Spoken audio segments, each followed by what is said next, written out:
एक बार सहदेव ने भगवान श्री कृष्ण से पूछा कि हमने तो ऐसा कोई बड़ा पाप नहीं किया, फिर भी हमें इतना बड़ा दंड क्यों?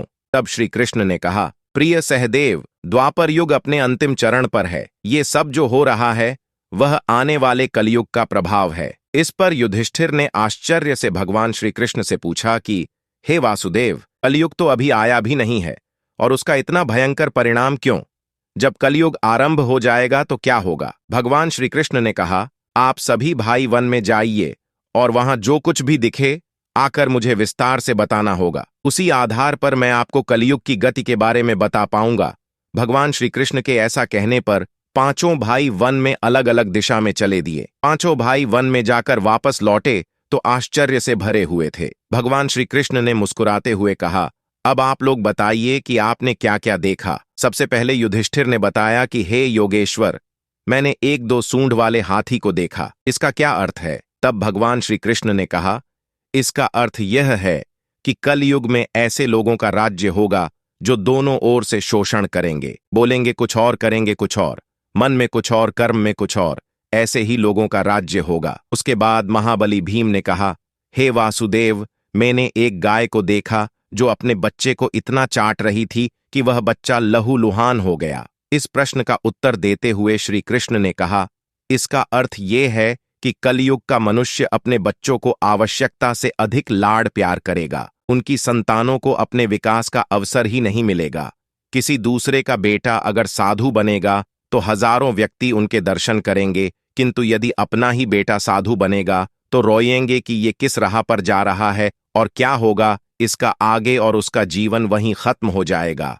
अंत में बेचारा अनाथ होकर मरेगा। अर्जुन ने कहा कि हे योगेश्वर, मैंने जो देखा वह तो इससे भी कहीं अधिक आश्चर्यजनक था। मैंने देखा कि एक पक्षी के पंखों पर वेद की आर्चाएं लिखी हुई थीं और वह पक्षी एक मुर्दे का मांस खा रहा था। इसका क्या अर्थ है? इस पर भगवान श्री कृष्ण ने मुस्कुराते हुए कहा कि कलयुग में ऐसे लोग होंगे जो बड़े ज्ञानी कहलाएंगे। वे ज्ञान की चर्चा तो करेंगे लेकिन उनके आचरण राक्षसी होगा। बड़े पंडित एवं विद्वान कहलाएंगे, किंतु वे यही देखते रहेंगे कि कौन सा मनुष्य मर जाए और हम उसकी संपत्ति अपने नाम कर ले।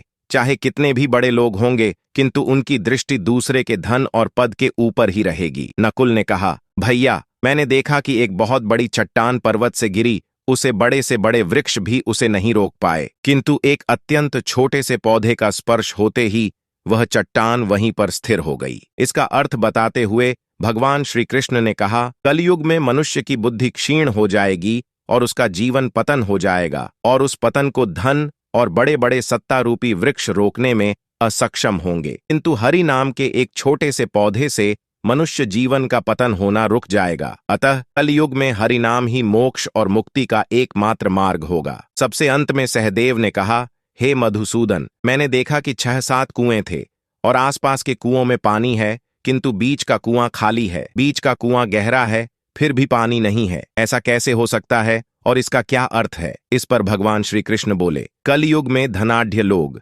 लड़के लड़की के विवाह में, मकान के उत्सव में, छोटे बड़े उत्सवों में तो लाखों रुपए खर्च कर देंगे, परंतु पड़ोस में ही यदि कोई भूखा प्यासा होगा तो यह नहीं देखेंगे कि उसका पेट भरा है या नहीं। दूसरी ओर मौज मस्ती, मदिरा पान मांस खाना, सुंदरता, यौवन और व्यसन में पैसे उड़ा देंगे, किंतु किसी के 2 आंसू पोंछने में किसी को कोई रुचि नहीं होगी। कहने का तात्पर्य यह है कि कलयुग में अन्न के भंडार होंगे लेकिन लोग भूख से मर जाएंगे। लेकिन जो लोग ऐसी आदतों से दूर रहेंगे उस पर कलयुग का नहीं बल्कि परमात्मा का प्रभाव होगा। तो प्रेम से बोलो राधे राधे।